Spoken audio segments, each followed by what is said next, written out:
Victoria যে সব কাজ না করে পয়সা পয়সা রাজারির মতো খাবো। যেভাবে আপনারা প্রচার প্রসার করছেন সেটার জন্য আমরা অনেক বেশি গ্রেটফুল পুরো দেয়ালের দেশের টিম।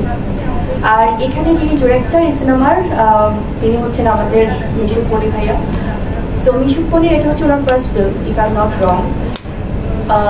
হি ট্রাইড হিজ লেভেল বেস্ট আমি বলবো, বিকজ এতটা যত্ন করে উনি যেই সময়ের কথা বলছিল, দুটো সময়কে এখানে দেখানো হয়েছে, সেখানে আমাদের ট্রান্সফরমেশনের একটা ব্যাপার ছিল এবং এই যে ধৈর্য নিয়ে কাজ করা পুরো টিম। আমরা খুব লোকেশনে কাজ করছি, যেটা আজকে হয়তো বা বারবার রিপিট করা হবে, কিন্তু আজকে আমরা দেয়ালের দেশের এক্সপিরিয়েন্স নিয়ে কথা হচ্ছে।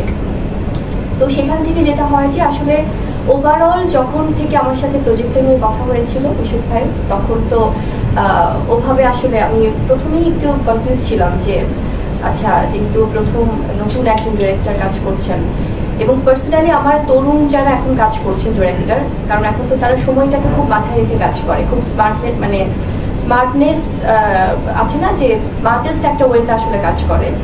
তো সেটা যেহেতু আমাদের দরকার, বিকজ ওয়ার্ল্ড ওয়াইড এখন অনেক বেশি এগিয়ে যাচ্ছে টেকনিক্যাল দিক থেকে সিনেমা।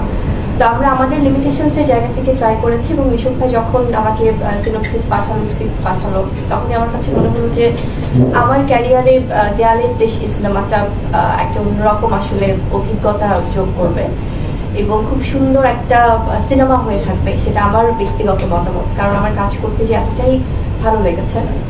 এবং এই গল্পটাতে যেভাবে নহরকে দেখা যাবে, আমার চরিত্রের নাম নহর, সেভাবে আমার মনে হয় এখন পর্যন্ত দেখা গিয়েছে এবং সামনেও হয়তো বা, কারণ আমরা তো রিপিট করবো না, একই রকম ক্যারেক্টার চাই না, তো এইভাবে হয়তো বা দেখা যাবে কিনা। তো সেখান থেকে খুব ভালোবাসার একটা ক্যারেক্টার আমার নহর। এবং আমার সাথে আমার কয়েকজন শরীফুল রাজ ভাই তো খুবই ভালো একজন অভিনেতা এবং খুব কোঅপারেট করেছেন। এবং আরও যারা আছেন আমাদের এখানে আর্টিস্ট, সেখান থেকে আজিজুল হাকিম স্যার আছেন, স্বাগত আপু আছে, তারপরে শাহাদ ভাই আছে, সবাই ইনফ্যাক্ট যারা আছে, সেতুদা আছে, তারপর এখানে ভাই শতাব্দী ভাই আছে, মানে প্রত্যেকে আমি বলবো যে সবাই সবার জায়গা থেকে এতটা ডেডিকেশন দিয়ে কাজ করেছে এবং আপনারা তো বাকিটা দেখবেনই সিনেমাতে। তো আমরা কেন বলি প্রেস মিটে আসলে আমাদের ডিটেলস এক্সপিরিয়েন্স, কারণ এই সময়টা তো আমরা শুটিংয়ের সময় পাই না সবাইকে ধন্যবাদ দেওয়া বা সবার সাথে কুশল বিনিময়। তো ওভারঅল আমি আশা করছি দর্শকরা আসলে একটি সুন্দর গল্পের সিনেমা দেখবে, সুন্দর মেকিংয়ের সিনেমা দেখবে, সুন্দর পারফরমেন্সের সিনেমা দেখবে। এবং গানগুলো ইতিমধ্যে একটা গান তো ট্রেলারে একটু যাচ্ছে, যেটা হয়তো বা 2-1 দিনের মধ্যে রিলিজ পাবে। আর আরেকটা গানকে আপনারা যেভাবে কাছে টেনে নিয়েছেন, সত্যি আমরা অনেক কৃতজ্ঞ।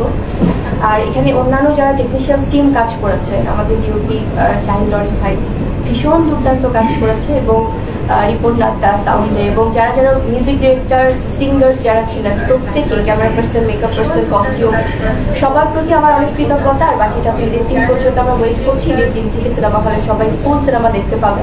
সো আশা করছি যে খুব ভালো রেসপন্স পাবো। Thank you so much.